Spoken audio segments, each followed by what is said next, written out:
Word on the street is that Shedeur Sanders might have just pulled off something absolutely insane. We're talking a potential $50 million deal with Saudi Arabia's public investment fund to be some kind of global football ambassador. Now, the sources tell us this could have caught the NFL completely off guard. So here's what the sources tell us. Apparently, while Roger Goodell was working on some league-wide deal with the PIF, Shedeur allegedly found some loophole in his contract, something about prime equity rights, and just went ahead and secured this massive deal on his own. If this is true, the timing is incredible because the league supposedly had no idea this was coming. The sources tell us there was an emergency call this morning with some owners, allegedly led by Jerry Jones, and they're reportedly furious about this. There's talk they might try to shut down these types of individual deals going forward, but we don't know how much of that is just hot air at this point. You know how these things go. Owners get upset, they threaten to change the rules, but whether anything actually happens is a whole different story. What made this story interesting to us is the whole draft situation. A lot of people saw Shedeur falling to the 5th round as some kind of humbling moment, like the league was sending him a message or something. But thinking about it differently, and this is where it gets really fascinating, the kid already had Nike money, Gatorade deals, and an NIL portfolio that was apparently bigger than some veteran players' contracts. He walked into the NFL already wealthy. So what exactly was the league humbling him about? Shedeur, congratulations on the amazing season. Heisman Trophy winning season vibe you on. And most definitely, I can't wait to rock these. The sources tell us that when you really dig into the numbers, it becomes pretty clear who has the leverage in this situation. We're talking about a young guy who entered the professional arena already equipped with major endorsements that most players spend years trying to get. That Nike deal alone, that's generational wealth type of money. The Gatorade partnership, that's the kind of thing that means you never have to beg a general manager for a contract extension down the line. From what the sources tell us, when he sat down on his birthday to address that whole $40 million loss narrative from falling in the draft, he basically laughed it off. And honestly, when you look at the cars he's driving, we're hearing F8 Ferrari, Rolls-Royce, Maybach, even a Cybertruck. It does seem like missing out on that draft position didn't exactly hurt his lifestyle. The sources tell us he rolled up to team facilities in vehicles that most of the veterans can't afford, and that alone changes the power dynamic in ways the league isn't used to dealing with. Think about it from the traditional NFL perspective. The whole system has been built on controlling young players through that rookie contract structure. You come in hungry, grateful for the opportunity, willing to accept whatever they give you because you need that paycheck. But what happens when a player shows up who doesn't need that paycheck? What happens when the fines and threats that normally keep rookies in line mean absolutely nothing because the guy's already financially set for life? There was this interview he did with Steiny before the Super Bowl where he apparently got real about the whole situation. The sources tell us this wasn't one of those typical corporate media sit-downs where everything's scripted and sanitized. I guess just yourself and then the financial situation when you miss out on, tens of millions of dollars.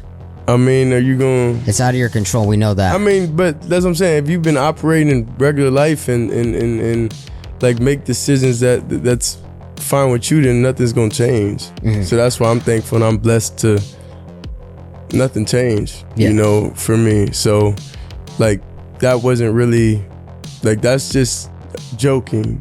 His lifestyle didn't change, his confidence didn't change, nothing changed, except maybe the NFL realized they couldn't control him the way they control most rookies. And you know what? That interview revealed something the league probably didn't want getting out there. When you're not living paycheck to paycheck, when your next contract isn't determining whether you can pay your bills, the traditional power structure just doesn't work the same way. The sources tell us he made it clear that he was grateful for the brand he'd built, but he wasn't about to let the NFL's attempt to humble him define his narrative. Now let's talk about what's happening in Cleveland, because this is where it gets really messy. The sources tell us that the local media there is still trying to push this Deshaun Watson quarterback competition narrative, which seems pretty absurd when you think about it. Mary Kay gave a percentage on what the chances are that Deshaun Watson starts week 1, folks. She says 40% chance. 40% chance. Watson's making $40 million a year. And from what we can see, he's just collecting that guaranteed money while showing up to events in costumes that look like they're straight out of a movie. The guy seems completely detached from whether the team wins or loses.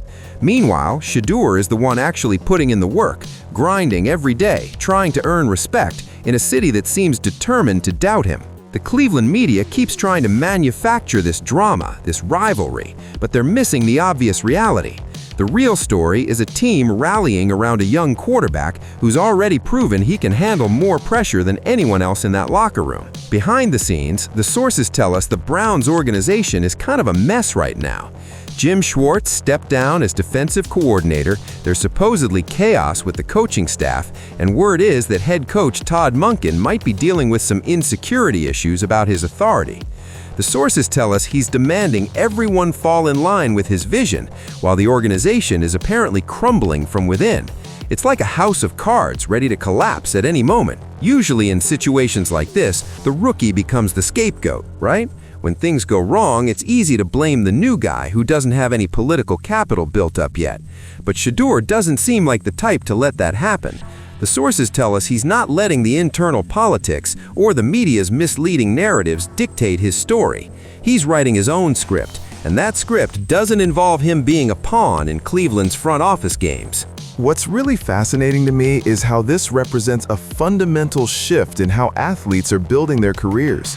The NIL era isn't just giving athletes pocket money anymore. It's letting them create real wealth and significant leverage before they even get to the pros. And Shedeur is apparently setting the template for this new generation of players who don't need the league's permission to be successful. The sources tell us this is what's really keeping NFL executives up at night. When you can bypass the traditional gatekeepers and tell your own story directly to fans, the old humbling tactics lose their effectiveness. The draft was supposed to be his humbling moment, his lowest point, but instead it became the moment when everyone realized he didn't need the league as much as they thought he did. They gonna film the fireworks!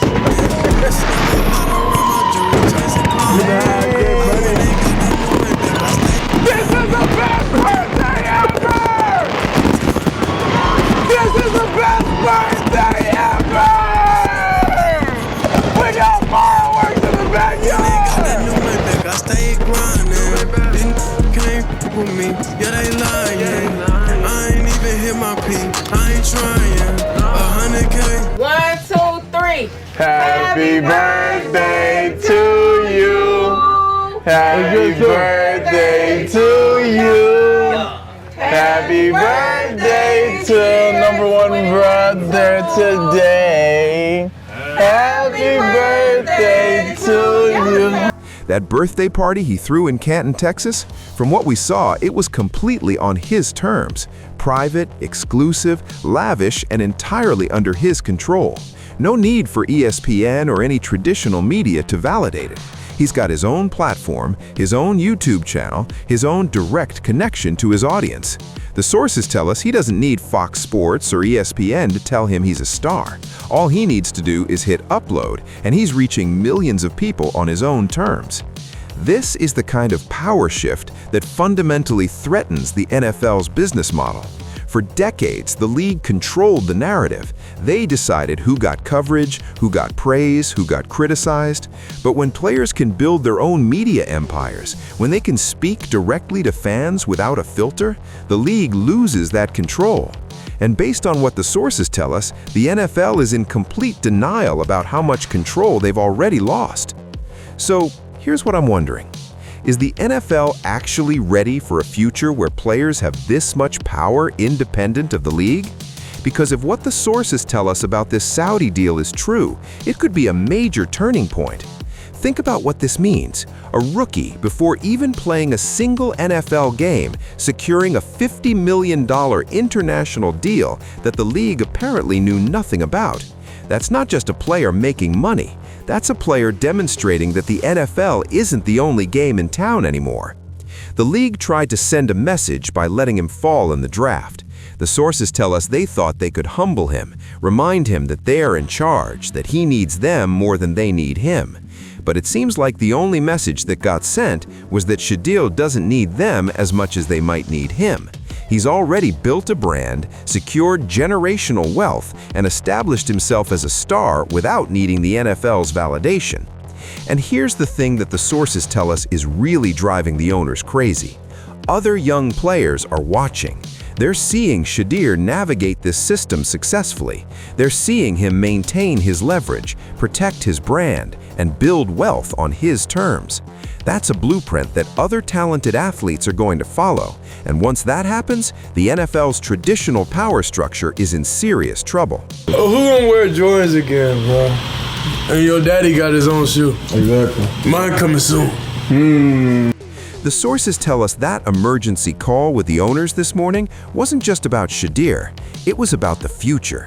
It was about what happens when the next generation of superstars shows up already financially independent, already media savvy, already unwilling to accept the traditional rookie treatment.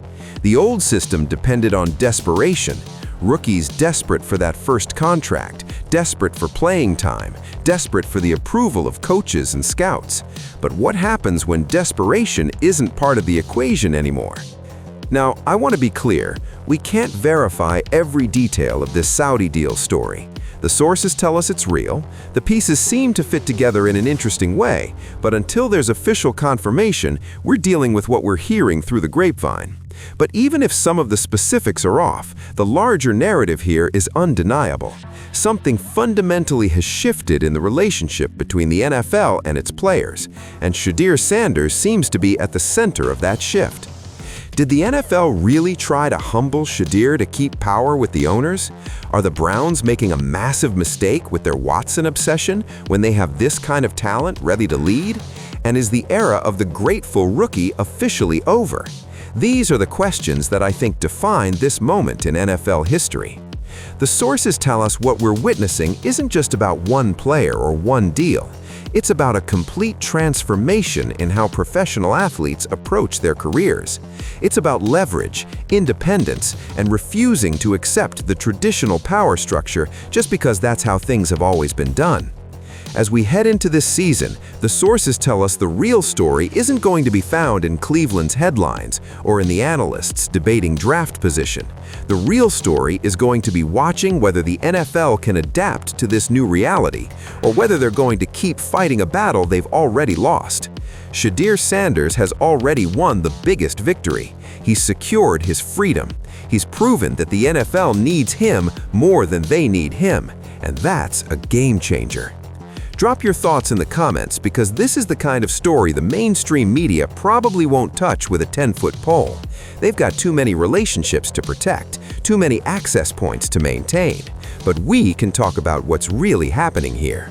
If you want to stay in the loop on these behind-the-scenes narratives, hit that subscribe button and turn on notifications.